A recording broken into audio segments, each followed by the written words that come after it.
Here's how I DIY'd our Guitar Hero 3 Slash and Casey costumes for last year's Halloween. Starting with accessories, I used black acrylic paint to create the cross design as shown on Casey's belt buckle.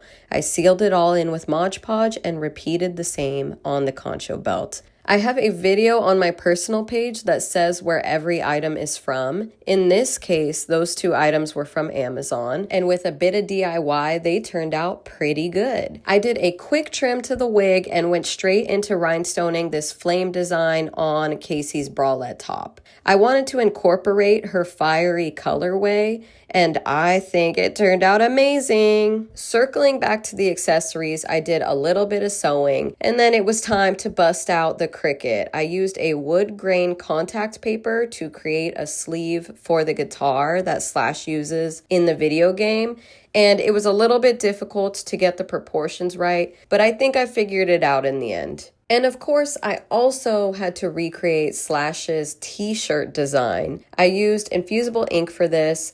It's always a little bit harder to weed out in comparison to heat transfer vinyl.